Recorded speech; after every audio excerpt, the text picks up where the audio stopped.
Let me ask you, do you really know why your customer is shopping in the first place? Have you given much thought to the customer's emotional goals? Sounds deep. Let's get into it today on The Buyer's Mind. Welcome to The Buyer's Mind, where we take a closer look deep inside your customer's decision-making mechanism to reverse engineer the perfect sales presentation. Now, please welcome your host, Jeff Shore. Well, welcome everyone once again to The Buyer's Mind. I am your host, Jeff Shore, and today we're going to really take this dive, as we always do, to try and figure out how our people think, how our customers think, how they want to buy. Listen, it comes down to it. They want to buy, or they wouldn't be standing in front of you in the first place. Our job as salespeople is to help them to do what they already want to do. And today I want to talk about something called emotional goals. Now, that's a term you may not be familiar with, but when I unpack it a little bit, I think you'll see how relevant it is. You might even see a little bit of yourself, and as you are in the shopping mode. We tend to think of buying something as being all about satisfying a need. Okay. So I have nothing to wear. I'm going to buy new clothes. I need better gas mileage. I buy a new car. These are all very logical statements. We think about sales as my customer has a need and I have a way to fulfill it. My customer has a problem and I have a way to solve it. Now, I'm not going to belittle that. I'm not going to suggest that that's not correct. But if you stop there, you ignore a very, very important component. You ignore the emotional goals of a customer. And that's the question we want to grapple with today. What emotional goals do your customers have? And it's important that we ask this question because most customers do not come through the door spouting their emotional goals.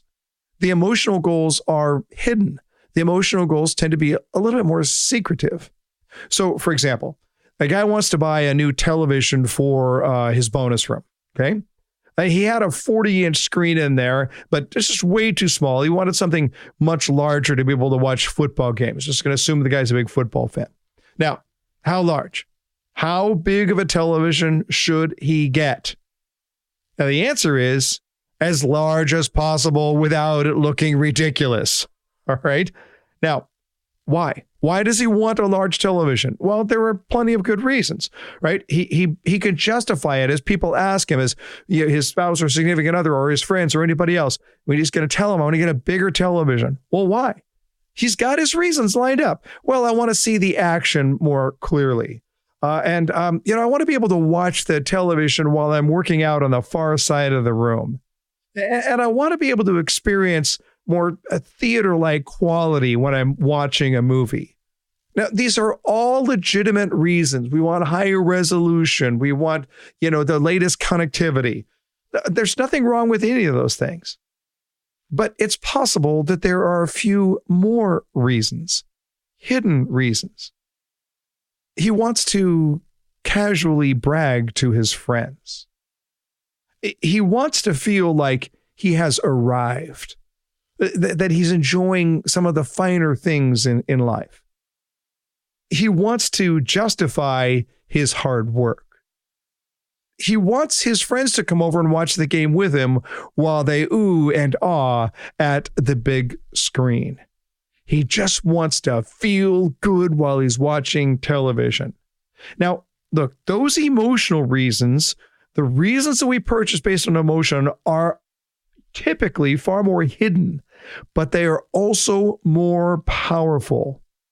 We buy the shoes, we buy the car, we buy the house, we rent the expensive hotel room. We tell ourselves stories about need, but we buy on the want. It's critical we understand that. We tell ourselves and we tell other people stories based on the need, but we buy on the want. So what are you doing as a sales professional to trigger the emotional experience, to address the emotional goals? And I want to suggest to you that one thing that you can be thinking about here is the concept of emotional transference. How do we transfer our emotion to our customers. Now, I'm not talking about being sappy and giddy and hyped up, but I am talking about the idea of introducing some of those subtle ideas, some of those subtle thoughts. So if I'm selling that, 70-inch big screen television to a guy, if I'm that salesperson, I can bring some of those things up. I can start looking at it and saying, I'm going to tell you, you know that feeling when you've been over at a friend's house watching a game on their big screen? Yeah, well, that's what's great about this is that your friends will have that feeling watching your big screen. Now, again, the customer is probably not going to look at it and say, well, what I'm really looking for is the opportunity for my friends to come over and admire my big screen. No, that's not what he's going to say. But when you bring up that emotional draw, it has that solid impact. Or if we're going to look at it and we say, how big is the space that you're in? I'm selling a television, how big is the space you're in? Oh, well, that's a pretty good sized room. You've got a nice bonus room there.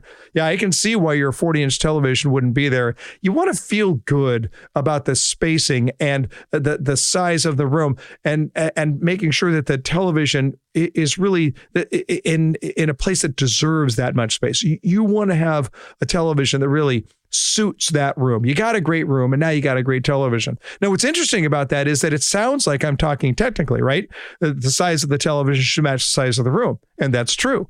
But I'm also looking at it from the perspective that I want my customer thinking through, how do we get them to think about doing it right? You're doing this right. That's the emotional side. I've got a room that deserves the big screen, and now the room gets the big screen. Now, the challenge is going to be for you to look at it and say, here's my product. This is what I sell. Now, what are the emotional goals? You can start by asking yourself, well, what are my emotional goals when I'm buying a similar product? But you can also hear some of the stories that your customers have told in the past, and then to be able to bring those forward. Look, you may or may not fully understand your customers' emotional goals, but you do need to understand that they've got them. They are there. You're going to hear the logic and the data. But if you could transfer your own energy, your own emotion, your own enthusiasm, if you can look at it and say, let me tell you why I love this home so much. Let me tell you why other people love this home so much. And then tell the story that connects to their emotional goal. That's the idea. Doesn't matter what the product is. We all buy dominantly on emotion. So sell dominantly on emotion. Trigger that emotion. Help your customers satisfy their emotional goals, and you can change their world.